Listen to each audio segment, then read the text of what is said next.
It seems Timanna has rejected the draft of the Lokpal bill. Let's go across to where Arvind Kejriwal is speaking. को माना जाएगा और उसकी respect की जाएगी। हम ये बता दें कि अगर लोअर ब्यूरोक्रेसी को इसके दायरे में नहीं लाया जाता तो 30,000 करोड़ रुपए की गरीब लोगों के राशन की चोरी होती है। वो ग्रुप सी और डी कर्मचारी करते हैं, तो वो राशन की चोरी अब स्वतंत्र होंगे वो चोरी करने के लिए, उनकी शिकायत कहीं नहीं हो सकती।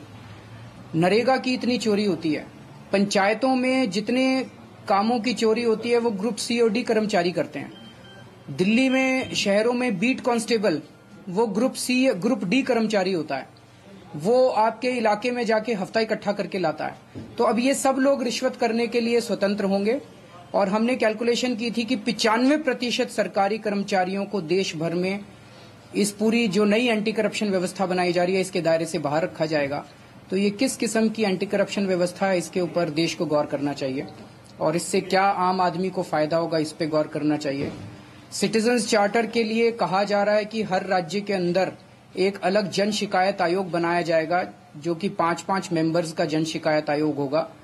तो एक पूरे राज्य में, मान लीजिए बिहार है या कर्नाटका है, उसकी राजधानी में 5 मेंबर बैठेंगे और उस पूरे राज्य के सारे लोगों के, सारे शहरों के, सारे गांवों के, सारे डिपार्टमेंट्स की ग्रीवांसेस को वो सुन के उनका निपटारा करेंगे। तो ये तो 4 दिन के अंदर सिस्टम कोलैप्स कर जाएगा। ये तो किसी के ना राशन कार्ड बनने वाले हैं, ना विधवा पेंशन मिलेगी, ना पासपोर्ट मिलेंगे, ना इनकम टैक्स रिफंड मिलने वाले हैं। 4 दिन के अंदर ये पूरा सिस्टम कोलैप्स कर जाएगा। इसकी जगह जो हम लोगों ने सिस्टम सजेस्ट किया था वो ये था कि अगर उस डिपार्टमेंट में 2 लेवल पे अपील पे जाने के बाद भी अगर किसी व्यक्ति को अपनी समस्या का समाधान न मिले तो हर डिस्ट्रिक्ट या हर ब्लॉक के अंदर लोकपाल का जुडिशियल ऑफिसर होना चाहिए। उस जुडिशियल ऑफिसर के पास आदमी जाए, उसको राजधानी में आने की जरूरत ना पड़े, ब्लॉक लेवल पे या डिस्ट्रिक्ट लेवल पे एक ऑफिसर हो और उस ऑफिसर की ये जिम्मेदारी हो कि हेड ऑफ द डिपार्टमेंट की तनख्वाह काट के आपको मुआवजे के रूप में दे। मुझे पूरा यकीन है कि किसी भी डिपार्टमेंट के हेड की 2 केसेस में अगर तनख्वाह कट गई तो ग्रीवांसेस ज्यादा आने की बजाय कम हो जाएंगी।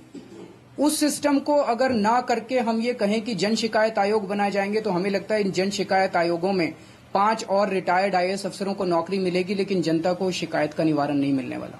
So did you say that you are hopeful that lower bureaucracy can still be included in the Lokpal? हम आज आप सब लोगों के जरिए माननीय मेंबर्स ऑफ पार्लियामेंट से यही निवेदन करना चाहते हैं कि अभी भी ये तो ड्राफ्ट रिपोर्ट है, आप सब लोग बता रहे हैं, और अगर जो आप लोग कह रहे हैं वो सच है कि ऐसा रिपोर्ट में लिखा गया है तो हम उनसे रिक्वेस्ट करेंगे कि जो सेंस ऑफ हाउस था उसी के मुताबिक सिटीजन्स चार्टर को और लोअर ब्यूरोक्रेसी को इसके दायरे में रखा जाए। Also judicially now the feelers that we are getting is saying that they are going to put it under the judicial accountability bill. देखिए, सरकार ने पहले कहा कि जुडिशरी को लोकपाल के दायरे में न रखा जाए, जुडिशरी को अलग बिल के दायरे में लाया जाए। सब लोगों ने कहा कि ठीक है, अलग बिल के दायरे में रख लीजिए, लेकिन जो अलग बिल सरकार लेके आई जुडिशियल अकाउंटेबिलिटी बिल, उसके अंदर भी जुडिशरी के भ्रष्टाचार की जिक्र नहीं है। तो अगर कोई जज रिश्वत लेता है तो उसकी तहकीकात ना तो लोकपाल बिल में हो सकती है, ना जुडिशियल अकाउंटेबिलिटी बिल में हो सकती है। तो जैसे एक तरफ आप कह रहे हैं कि 95% सरकारी कर्मचारी अब रिश्वत लेने के लिए स्वतंत्र होंगे, उसी तरह से आप कह रहे हैं कि जज भी इस देश में अब रिश्वत लेने के लिए स्वतंत्र होंगे। तो ये किस किस्म की एंटी करप्शन सिस्टम की हम लोग बात कर रहे हैं? अरविंद, अगर अन्ना के ड्राफ्ट में जो आप लोगों का जन लोकपाल का ड्राफ्ट था उसमें और इस वक्त जो ये ड्राफ्ट एक आपने सीबीआई का भी पूछा था, सीबीआई में क्या रिकमेंडेशन है उसमें? इन्वेस्टिगेशन विंग जो होगी वो बाहर रही है। सीबीआई क्या? तो जैसा आप बता रहे हैं कि सीबीआई की को सरकारी कंट्रोल में रखा जाएगा, मुझे ऐसा आप लोग कह रहे हैं कि उसमें ड्राफ्ट में लिखा है। मुझे उदाहरण देने की जरूरत नहीं है, ये देश जानता है कि किस तरह से सीबीआई को हर पॉलिटिकल पार्टी ने अपने फायदे के लिए मिसयूज किया।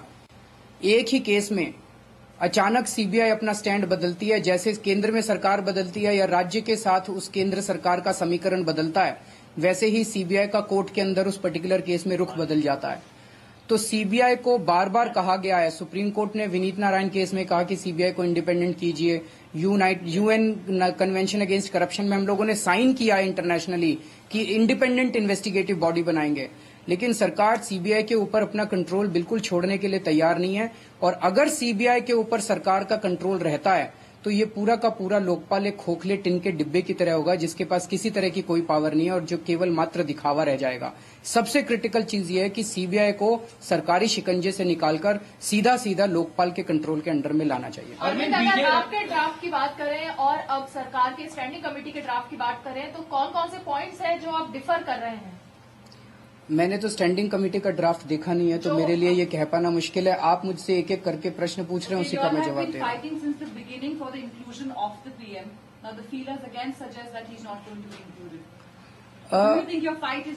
अभी उस पर टिप्पणी करना ठीक नहीं है, बिकॉज कल और परसों हमें बताया गया है कि स्टैंडिंग कमेटी की मीटिंग है इस बारे में, तो लेट अस वेट फॉर कि वहाँ पे क्या होता है। Think all the efforts twice Agna sat on the fast, everything is going back to square one, that you have to start your agitation all over again from 27. Let us wait and watch. It will be premature to comment. Arvind, अगर ये जो सारी जिस तरह की चीजें छन के आ रही हैं, अगर स्टैंडिंग कमेटी की रिपोर्ट वही होती है जैसे कि खबरों में आ रही हैं, तो उस स्थिति में क्या ये मान लिया जाए कि अन्ना हजारे देश में दोबारा से अनशन करेंगे? देखते हैं एक बार, अभी रिपोर्ट आ जाए, कानून आ जाए पार्लियामेंट में, अभी तो काफी सारी प्रक्रियाएं बाकी हैं। Sir, were you told by the standing committee that they are going to meet again for the inclusion of the Prime Minister, to decide on the Prime Minister? No, that is what you people have been saying, that tomorrow and day after they are going to be meeting for the Prime Minister. So, that is what our... Yeah. Arvind, एक इस तरह की भी चीजें निकल के आ रही हैं कि कुछ जो स्टैंडिंग कमेटी के जो मेंबरान हैं वही इस जो रिपोर्ट में जो चीजें हैं उसमें बहुत सारे बिंदुओं पर एक असहमति का पत्र सौंप सकते हैं। वो तो वही लोग बता पाएंगे, मुझे बिल्कुल आइडिया नहीं इसका। Thank you. NDTV's cricket app, Android and iPhone, fastest scorecard, special analysis, and much more. Download free. ndtv.com/apps.